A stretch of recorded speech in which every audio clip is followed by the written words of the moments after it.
Hello guys, welcome back to Mornings with Granny. I hope you're having a good day. I had someone that asked me, maybe back a little bit, someone that asked me, uh, well, they said, we don't see you using coupons. I used to use coupons a lot, but the sales have gotten terrible and the coupons have gotten terrible. And now I just go to the kiosk and whatever store, if they have one, scan my card and get the coupons, or I buy them marked down already. I don't usually use the ones that we get some in the mail once in a while, but they're usually more for health and beauty aids, and I have plenty of those. And usually the name brands that they're for are even higher after you take the coupon off. So that's why you don't see me using coupons much. But one way I save money is to try to use, as I keep telling you, what you have. Like, for example, I cooked my daughter some broccoli the other night. And what I usually do is I steam the broccoli and then I toss it with some butter and garlic salt. Didn't have any garlic salt, but I had garlic powder and I had salt. All you got to do is put some salt in a bowl and then put as much garlic powder as you want in there. There you go, garlic salt. Another thing that I make is cinnamon sugar. This is an old, Kraft Parmesan shaker. I've had it for years. I just keep reusing it. And yes, it's plastic, I know. Um, I put a half a cup of sugar, and then I start out with a teaspoon of cinnamon, stir it up, and I keep adding till I get it where I want it. Because I like this on sweet potatoes, and I also like to make a toast. We used to, when we were kids, we would take bread and spread butter on it, sprinkle cinnamon sugar on it, toast it, and then put pancake syrup on it. And we like that. Another thing I have made is the chili seasoning. Remember at Christmas I was making that spicy chili mac and it said it needed one packet of chili seasoning? Well, those packets were $1 and something. I had everything here to make it. I got on the internet, checked several recipes, picked the one I liked, made it myself. I saved that money. Onion soup. Someone said, why would you make onion soup when you get a couple packs for $1 or something? Well, for one thing, I know what's in here. Another thing, I had everything in the house to make it, so why go buy it when I can make it at home? So that's another thing I make. There are a lot of things you can do at home. We have got away from that because our grandparents, I was talking to a friend, I said, they make this stuff now and they put all this junk in it, all these chemicals and colorings and all that stuff. Our grandparents made that stuff and they didn't put all that stuff in there. We grew up fine. We grew up fairly healthy. We got out and played in the dirt too. We didn't have cell phones either. We didn't have location services either. We fared quite well. I've got a cough drop, I'm sorry. When I first started to do this video, I shook that chili seasoning up and it got me coughing. Pancake mix is another one. Now, I have this one in my cabinet, and the reason I do is because, I don't know, a couple months ago, they had this. If you bought the pancake mix, you got the syrup free. Well, the syrup costs more than the pancake mix. But the basic recipe for pancake mix is just a cup of flour, a cup of milk, and an egg. If that's too thin, add a little bit more flour to it. That's it. I think that's Bobby Flay's recipe, if I'm not mistaken. And it's the one that we used when the kids were little. 1-1-1. 1 cup of milk, 1 cup of flour, 1 egg. Too thin, add a little bit of flour. That was another thing that we made. And gravy. Grammy in the kitchen did a video and she said, best way to remember how to make gravy is 1-1-1 or 2-2-2. What she means by that, 1 tablespoon of fat, 1 tablespoon of flour, 1 cup of liquid. Whether you're using broth or water or milk, it doesn't matter. If you do 2 of each, then you use 2 cups. So that's the best way to remember it. If it's too thin, let it cook a little bit longer. Too thick, add a little bit more of your liquid. It's very simple. Biscuits. How many of us buy frozen biscuits? Yes, I'm just as guilty. I like the convenience. But they're not that hard to make at home. We had biscuits every day growing up. That was one thing my grandfather insisted on. My grandmother made them every day. It's flour, fat, and milk.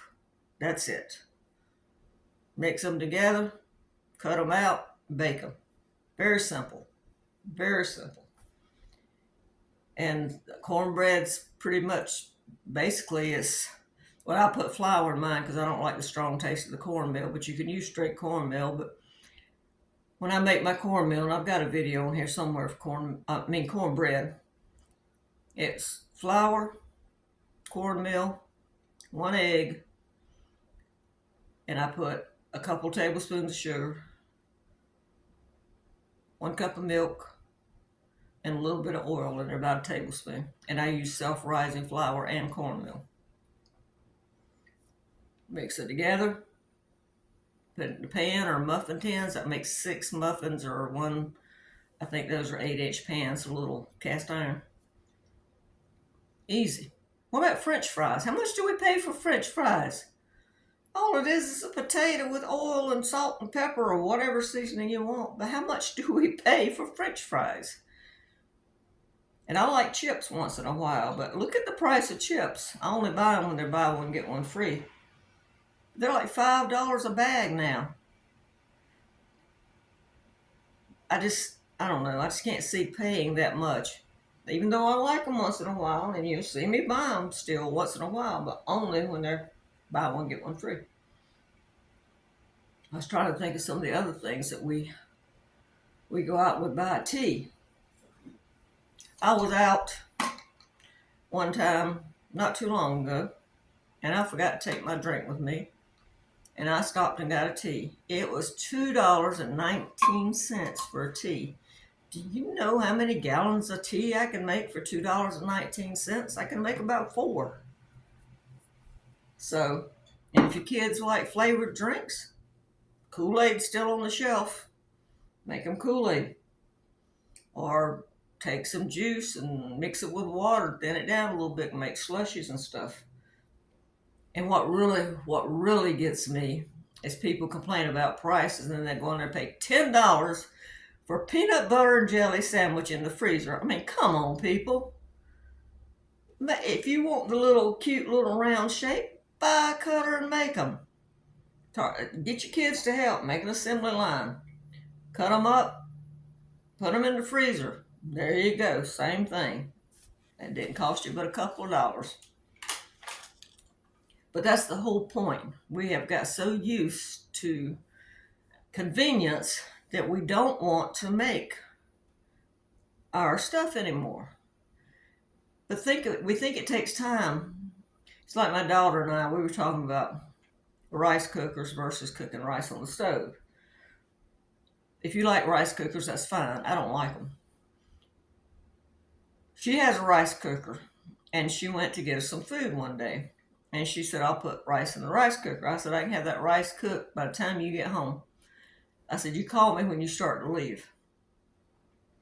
And I did, because rice doesn't, once you get that water boiling, it doesn't take, unless it's brown rice, it usually doesn't take but 7 to 10 minutes. That's it.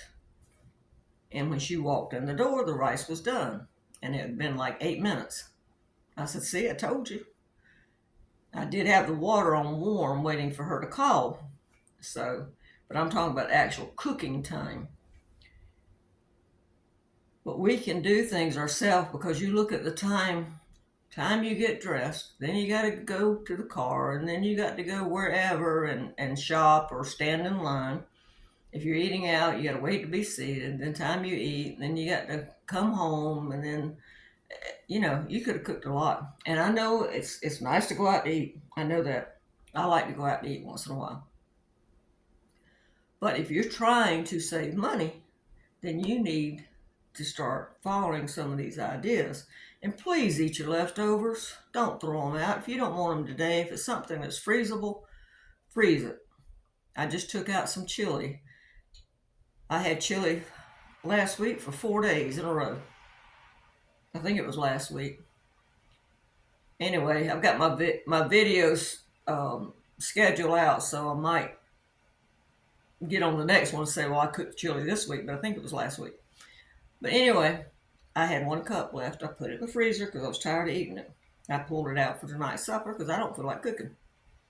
So that's what you do. You make double of everything, and you freeze. If you get tired of eating something, freeze it. If you're a person that cans or whatever, can stuff. But the point is trying to make your food stretch and think before you buy. Like I said about this right here, when I saw I was out of garlic salt, I actually stopped to go to the store and I went, wait a minute, I got garlic powder and salt. What do I need to go get garlic salt for? Make it myself. And in a couple of minutes, there you go. It was done. But anyway, there are plenty of good people out there that show you how to make your own cake mixes, your soup mixes, your rice mixes, whatever. Little Hill Homestead is a good one. Tales from Empty Nest is a good one. There are several out there. And Frugal Queen in France, Jane, she shows you how to use what you've got and make your menus. I used to not make menus. I used to kind of went on the fly, so to speak. But since I'm doing this challenge this time, I'm writing down things that I want to cook because I know I've got that meat in there or that vegetable in there, whatever. So, and I might say I need to go to the grocery store and get a bag of peas and carrots, or maybe I need some mushrooms or something like that. I know the things I have here, so I can buy a little bit and stretch what I have here. All right, guys, my eye's itching. That's it. I just wanted to talk about saving money on your groceries. Other ways to save besides coupons. Coupons are great if you can get them, and sometimes they'll have some good ones at the kiosks, but like I said, the ones I've been getting in the mail lately, they're not that good. And we don't get them every week. You get them maybe twice a month, maybe. And I don't even bother anymore. I just throw them in the trash because, like I said, it's mostly health and beauty aids to answer the person's question. Thank you guys for sticking with me. Thank you for all the new subscribers. I hope that you'll stick with us, and we'll see what the year holds for us. And I hope you'll give this a thumbs up and subscribe. Bye-bye.